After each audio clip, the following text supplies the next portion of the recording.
Good afternoon, Professor Broyles and the United Nations Assembly. My partner, Heather Decker, and myself, Benjamin Smith, are a joint interfaith initiative dubbed the Intercontinental Faith Company. We are here today to present you a unique opportunity. You are aware of the global issue of climate change, but you may not be familiar with is a religion that is responsible for ecological activism, Zoroastrianism. The opportunity we present you today will greatly benefit both aspects.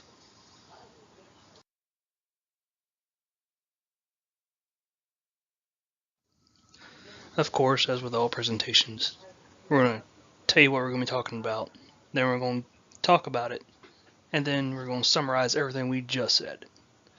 So to start with, we're going to lay out for you what Zoroastrianism is, with a brief video.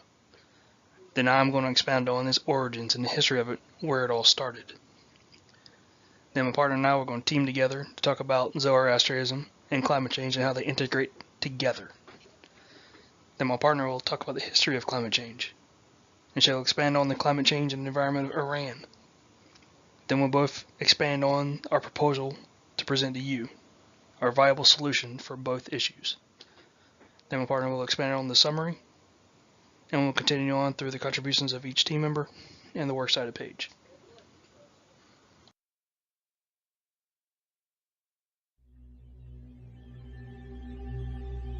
What do Zoroastrians believe?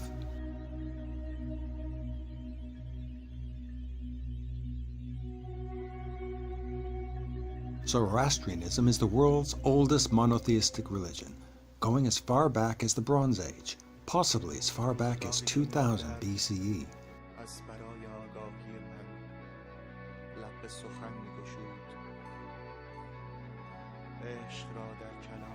Its roots can be found in ancient Iran.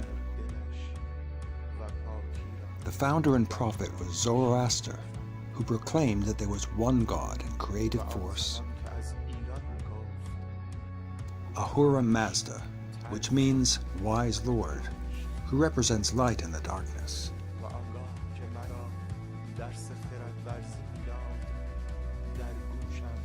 The contesting force to Ahura Mazda was called Angra Mainyu, or angry spirit. Zoroastrians believe in free will, that all peoples must choose for themselves between good and evil. The prophet Zoroaster saw these divine attributes in the elements, but especially fire, the primary symbol of Zoroastrianism.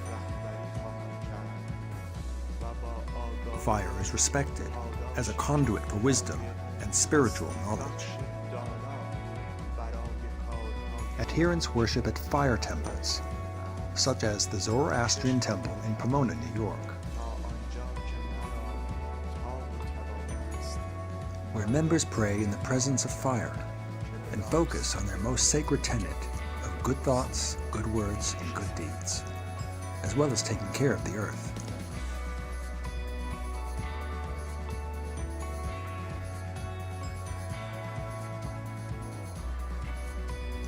The Yazd Temple in Iran is the birthplace of the religion and its spiritual capital. The fire in Zoroastrian temples must be kept burning at all times, never to go out.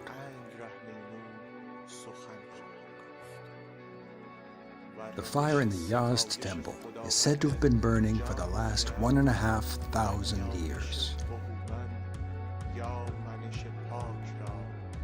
What is it about Zoroastrianism that makes it so intriguing?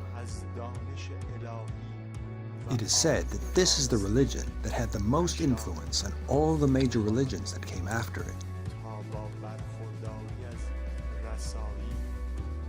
Judaism,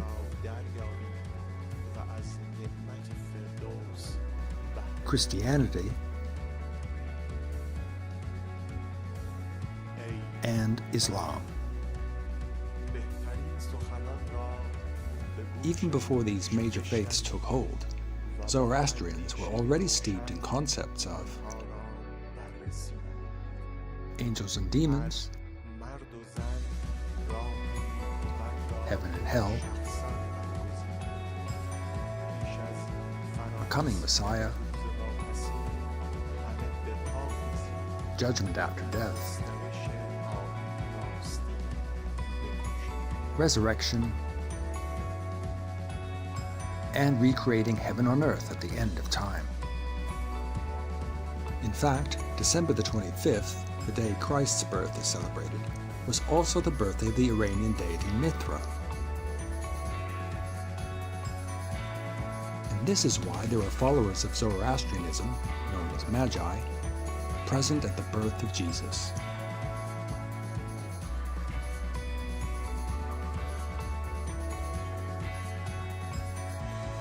The faith is one of the oldest in the world, and one of the few that does not seek to conquer or convert. It is one of the most eco-friendly religions, as Ahura Mazda commanded his people to take care of the earth and not to pollute it.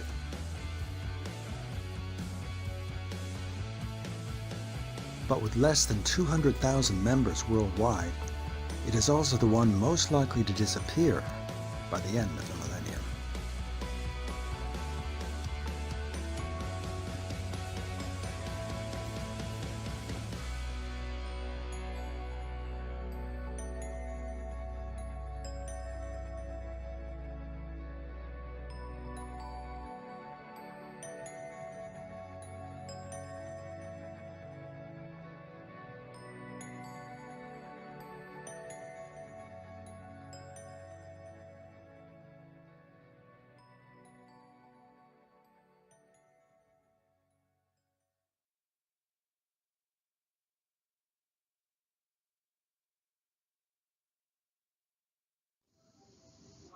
As the video stated, it is one of the oldest religions in the world.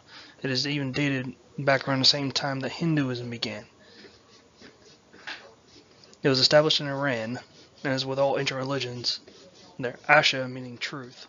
It was passed down orally, mainly through poems known as gathas or songs.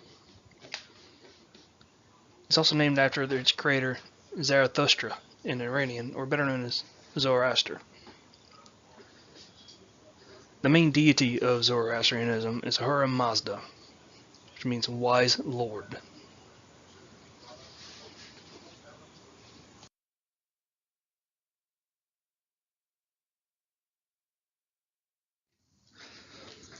As with the Zoroastrianism creation story, everything at first was peaceful and harmony, and it can be also similar to the Christianity creation story, when everything was peaceful and harmony, then the fall of man having that brought corruption.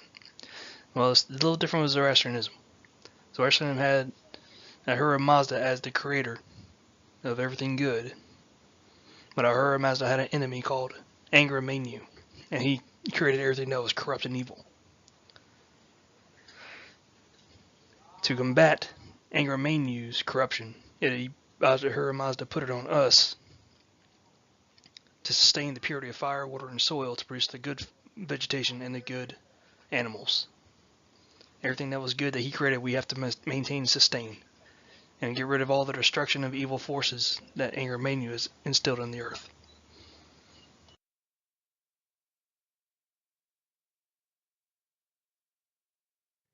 Our Earth is about 1.5 billion years old, and through those billions of years, the Earth has been changing, from hotter weather that can cause droughts to colder weather that can cause ice ages. But we as humans are affecting this natural cycle. Greenhouse gases are getting stuck in our atmosphere and causing heat to be trapped toward the surface of the Earth, causing the Earth to heat up at a rate of about 1 degree a year in some places. Normally, this heat would be pushed back out into our atmosphere, but due to these gases creating a blanket-like effect, they can't escape the atmosphere like they used to.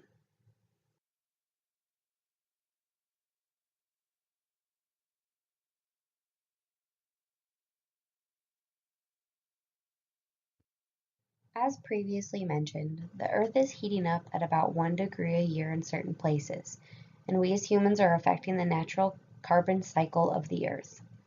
The ocean, as well as trees and plants, absorb CO2. Plants use the CO2 to photosynthesize and grow. Levels of CO2, which is one of the greenhouse gases, has been steadily increasing since scientists first started monitoring it. And with the rates of deforestation and CO2 emissions, nature can't help balance out the overabundance of CO2 in our atmosphere. This will continue to directly affect the temperature of the Earth. If you take a look at the charts provided, you can see a direct correlation between carbon dioxide and the global temperature. So how does the UN tie in with helping Zoroastrianism and climate change? Well, you represent the others along with all the other countries in the world. You are needed to help preserve the purity of the planet. So how can we do this? Is you defund Zoroastrianism and their campaign for the need for change. And then leads us into step 2, where they set up key hubs and capitals of countries to promote their religion, plus ways they can go about in helping our planet. And that can lead us to step 3, and they explain the benefits of Zoroastrianism and how they are the first ecological friendly religion. And my partner will expand on step 4 and 5.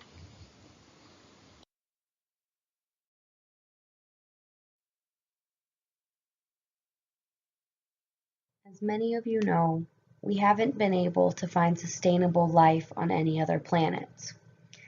Therefore, our one and only Earth, for now, is just that, our one and only Earth. So we need to respect it and treat it like it's going to be our only home. Whether you're a religious person or not, the evidence that we've provided should ensure that climate change is happening and we need to be concerned about it. There's a few ways that we can change our habits to sustain our planet longer. We can lower our fossil fuels and slow down the small but steady global temperature increase, make our oceans a better place for those ecosystems by keeping the temperature where it's supposed to be for our Earth and letting the natural carbon cycle take effect. We can ensure that crops will grow like they're supposed to and it won't be harder to grow them in different and warmer climates. If we consume less by buying vehicles that are more fuel efficient, driving less and walking more, if we buy things in bulk and reduce the amount of plastic and cardboard that we use along with other materials, we're being conscious of our energy usage and our paper usage so we're not cutting down too many trees. If we replace fossil fuels with better alternatives, these are all ways that we can try to ensure that our planet will survive.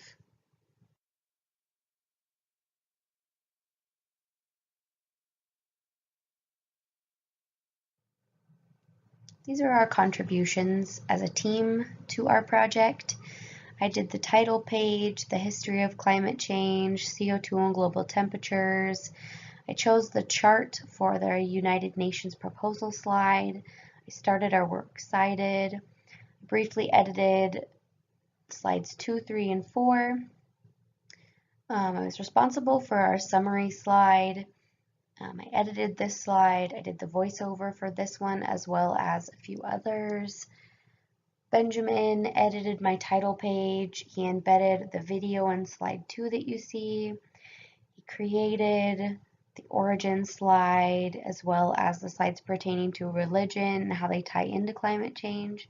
He also polished the works cited page. He created slides for the UN action and he created all the transitions for our presentation, and he added voiceovers for some other slides as well.